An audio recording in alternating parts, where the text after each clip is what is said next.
Baik, Assalamualaikum warahmatullahi wabarakatuh. Saya Suharyono, Kapolda Sumatera Barat.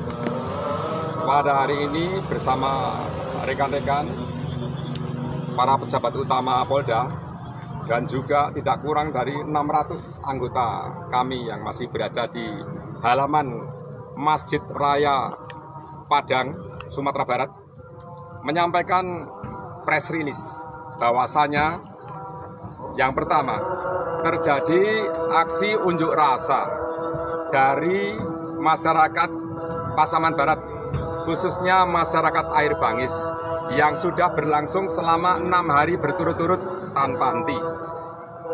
Sedangkan mereka turun di jalan, tidak ada surat pemberitahuan sebagaimana Undang-Undang Nomor 9 Tahun 98 prosedur menyampaikan pendapat di muka umum.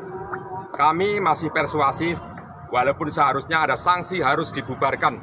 Barang siapa yang tidak mematuhi anjuran dari aparat penegak hukum, maka terkena sanksi pidana sesuai dengan pasal yang tertera di dalam KUHP.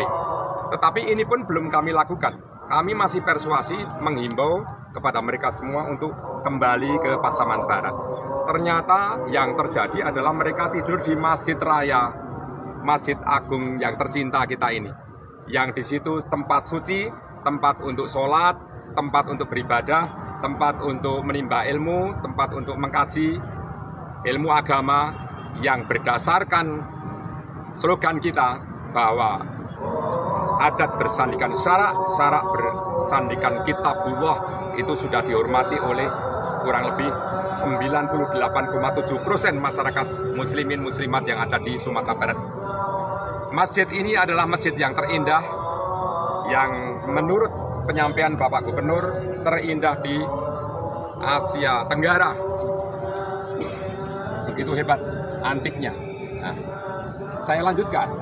Adanya unjuk rasa yang kemudian siapa provokatornya saya sudah tahu, siapa penggeraknya kami sudah tahu, dan beberapa tuntutan mereka kami juga sudah memaklumi, memahami. Kami ucapkan terima kasih kepada pengunjuk rasa karena para perwakilannya sudah berkesempatan untuk beraudiensi dan juga bertemu kepada unsur Forkopimda.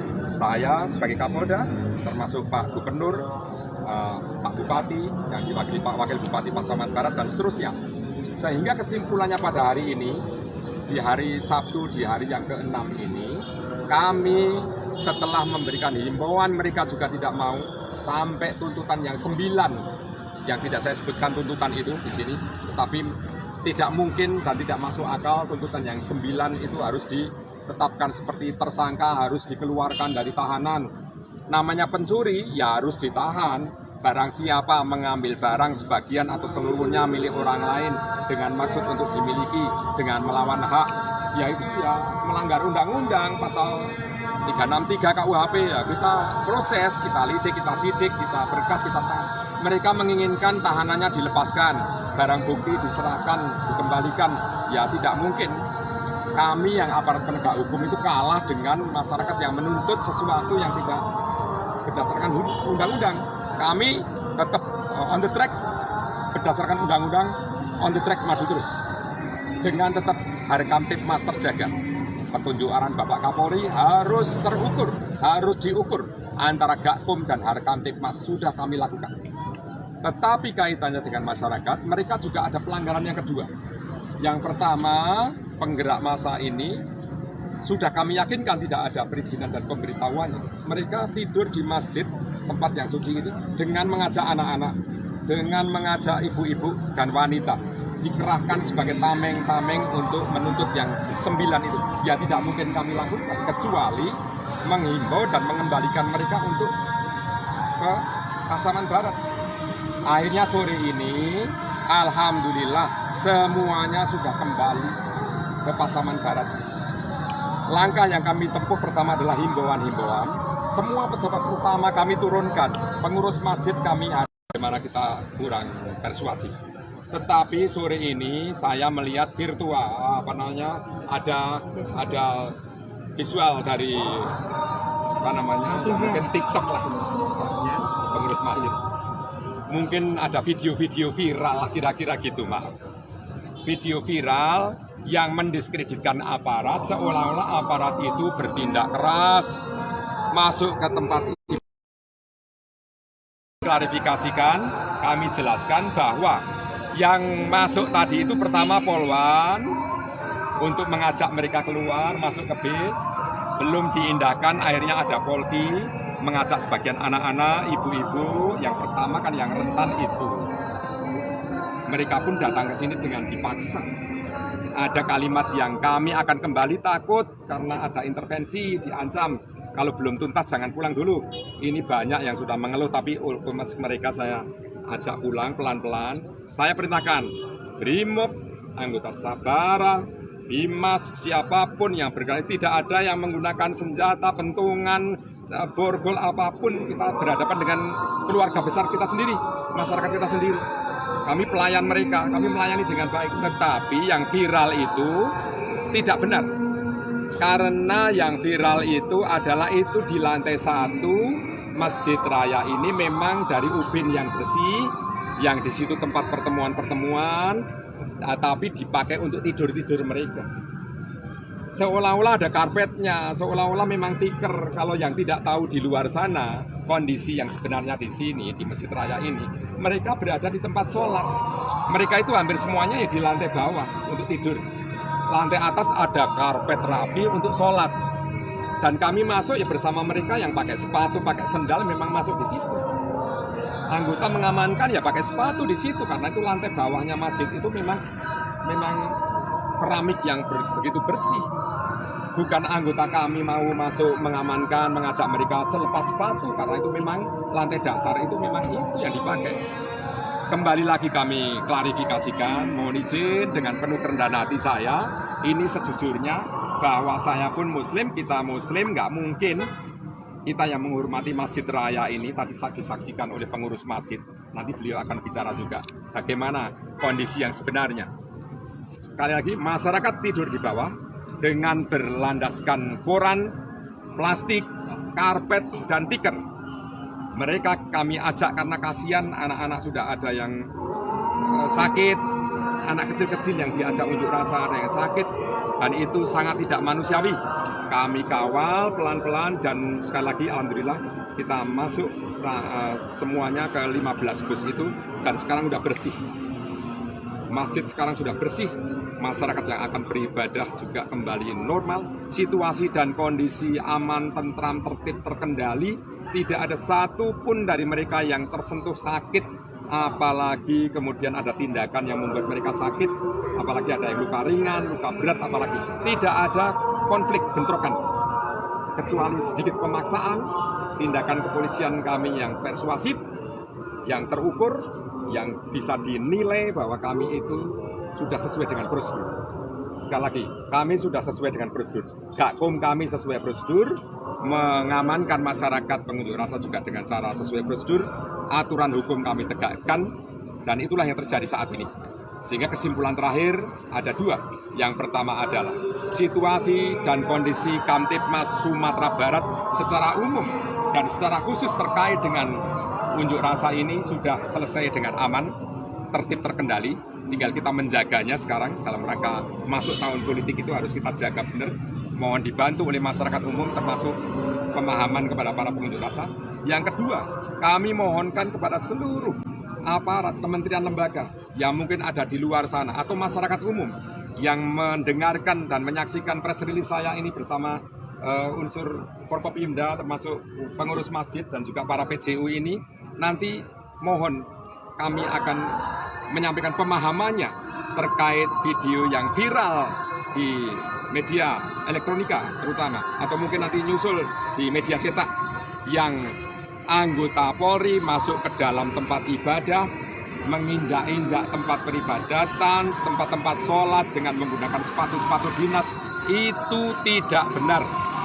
Yang benar adalah aparat kami menyelamatkan mereka, mengajak mereka untuk bersama-sama kita masuk ke bis, untuk kita kawal kembali ke wilayah masing-masing tanpa ada intervensi, tanpa ada ditakut-takuti, tanpa adanya dipengaruhi oleh pihak lain agar tetap bertahan di sini. Ya kan? Dan mereka semua sebenarnya hanya masyarakat yang menjalankan, melaksanakan apa yang menjadi aspirasi. Tetapi semua sudah kami jelaskan, aturan hukum sudah kami jelaskan, pemahaman sudah saya sampaikan, sehingga mohon sekali lagi dari kementerian lembaga yang monitor ini, penjelasan kami ini meluruskan bahwa prosedur ini sudah sesuai dengan aturan undang-undang, bahwa apa yang kami lakukan ini adalah humanis dan terbukti saat ini tidak ada ekses dari kesuksesan yang kami lakukan.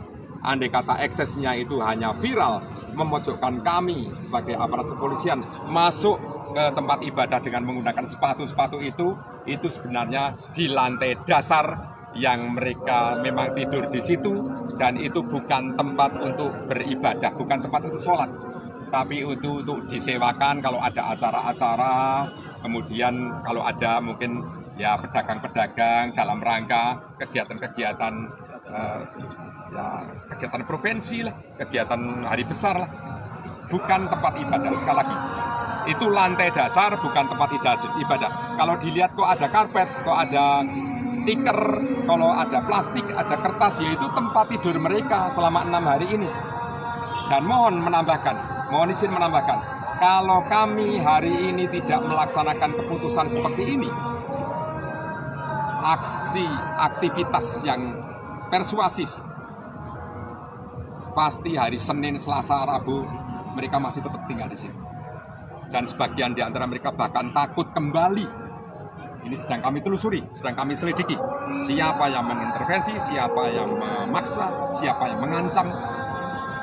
Ya, tidak akan kami sebut sekarang siapa itu, tetapi untuk tidak muncul kegaduhan, saya kiranya klarifikasi ini cukup sampai di sini. Karena yang terpenting adalah video yang beredar itu. Kalau masalah langkah-langkah, upaya persuasif dan lain sebagainya, semua orang sudah tahu. Semua aparat dimanapun juga sudah tahu bahwa tindakan yang terbaik adalah tetap humanis, tetap persuasif, tujuan utamanya tercapai, goalnya tercapai seperti apa, dan tidak menimbulkan ekses yang lain. Itu kira-kira press release saya pada sore hari ini. Berapa orang yang diamankan? Yang diamankan sampai hari ini tidak ada, karena tidak ada yang anarkis.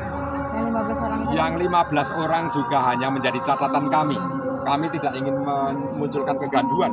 Kami tadi sudah 2 jam kurang lebih bersama Pak Gubernur dan Forkopimda dan perwakilan kurang lebih 60 orang di ruangan kerja Gubernur, dan sudah ada sebenarnya kesepakatan itu. Kesepakatannya kami bersama Forkopimda akan berkunjung ke Pasaman Barat, akan rapat juga dengan mereka, mengecek lokasi dari Kementerian Kehutanan, dari Agraria, dari mungkin BPN, apapun lah yang terlibat kementerian lembaga itu akan rapat di Pasaman Barat. Pak Gubernur yang datang kan? Pak Gubernur tadi udah janji akan datang, saya siap datang, saya tidak kemana-mana. Pak, mungkin memang demo ini Pak memang diikuti oleh yang punya kepentingan, pemangku kepentingan Pak. Demo ini murni masyarakat saja yang belum ada pemahamannya, sehingga digerakkan oleh 1 orang, 2 orang, 3 orang untuk diajak. Awalnya adalah penegakan hukum. Mengapa kami masih ditangkap? Ya saya jawab, penyidik saya menjawab. Penyidik Pasaman Barat menjawab. Setelah itu dilimpahkan ke Polda, saya juga menjawab. Jelas melanggar pasal 363 KUHP. Mencuri sesuatu barang, namanya mencuri itu mengambil barang bukan miliknya. Memanen kelapa sawit di kebun yang sebenarnya itu kawasan hutan, kan milik negara itu. Ini sekarang berapa orang Pak yang ditahan? Tetap 2 orang. Dari awal 2 orang, sedangkan ini yang lain-lain yang kaitannya dengan demo ini. Itu menjadi catatan kami. Karena tidak ada yang melakukan pidana, kecuali mereka merusak, ya kami tangkap sebagai merusak. Mereka mungkin mukulin orang itu misalnya gitu, atau ya ini aja mohon maaf kalau menghasut, menyampaikan ucapan-ucapan yang tidak manusiawi, yang jorok, itu sudah kita itu mungkin bisa kita maafkan lah. Tapi yang terpenting adalah kondusivitas. Mohon maaf menyampaikan bahwa tugas pokok Polri sesuai dengan Undang-Undang Nomor 2 Tahun 2002 adalah Harkamtipmas itu utama. Yang kedua, penegakan hukum. Yang ketiga adalah melindungi, mengayomi dalam melayani masyarakat. Harkamtibmas itu utama, sehingga saat gakum seperti ini, kami juga menjaga Kamtibmas. Eksesnya kan unjuk rasa, itu sebagai akibat. Yang kedua, maaf saya jawab juga media, ini juga menjadi bagian pendalaman kami sesuai dengan fungsi tugas pokok peranan kami. Kalau mendalami orang-orang yang bermain siapa, itu kan kewajiban kami. Siapa yang menggerakkan massa, siapa yang menghasut massa, siapa yang mempengaruhi massa, siapa yang mengajak anak-anak kecil-kecil, siapa yang mengajak wanita dan yang rentan-rentan itu, siapa yang memerintahkan untuk bergerak ke Padang, siapa yang memerintahkan untuk masuk ke masjid yang suci ini, siapa yang memerintahkan berhari-hari tidur di situ, siapa donaturnya, semua sudah ada di kami itu. Tapi apakah kami akan memunculkan kegaduhan? Tidak. Kami polisi yang akan meredam situasi, andai kata ada sesuatu yang bisa diselesaikan dengan diskusi, cukup sampai di meja diskusi saja. Berarti 15 orang itu diproses atau hanya Sudah dipulangkan? Tidak, saya pulangkan. Sudah dipulangkan atau masih di kantor, Pak? Di sini nggak ada, di kantor nggak ada, di sini sudah saya perintahkan pulang. Enggak, yang di Polda 15 orang itu sudah dipulangkan? Di Polda nggak ada 15 orang. Yang Katanya, Pak, warga ada, mahasiswa Pak, yang ataupun Nah itu, PH itu, Pak. nah, itu akan kami cek dulu malam ini apa keterlibatannya kan. Kalau memang ada, nanti untuk mereka andai kata masih bisa didiskusikan untuk dikembalikan, ya kan kewajiban kita kan ada 1 kali 24 jam untuk mengecek keterlibatan yang bersangkutan. Kalau mereka hanya sekedar bisa diselesaikan dengan cukup diskusi dan selesai ya selesai. Kecuali yang pidananya prinsip, mencuri, memukul, merusak, apalagi ada penghinaan kepada kepala negara misalnya gitu, itu kan ada unsur-unsur pasalnya. Pak, jaminan keamanan untuk warga yang pulang bagaimana, Pak? Nah, saya tadi sudah memerintahkan berpuluh-puluh anggota untuk mendampingi mereka. Nanti juga saya sudah koordinasi dengan Pak Bupati, dengan Ketua DPRD, dengan Pak Wakil Bupati yang hadir, dengan aparat kepolisian di di Pasaman Barat. Kalau ada informasi terkait dengan intervensi yang dilakukan kembali oleh pihak-pihak yang tidak bertanggung jawab, laporkan ke kami. Dan kami menjamin keamanan mereka. Katanya Pak, masa ini didanai oleh para tokoh sawit atau gimana Pak? Ya, itu kiranya tidak saya ekspos di sini, walaupun itu indikasinya ada. Tetapi kan saya kalau menceritakan itu kan nanti keluar dan membias dari penyidikan yang sedang saya lakukan. Ya nanti kan penyidikan ini nanti kan mengait dengan yang lain-lain. Ini sudah ada. Ya, kita makasih, hormati Pak. Terima kasih. Nanti kita lanjutkan setelah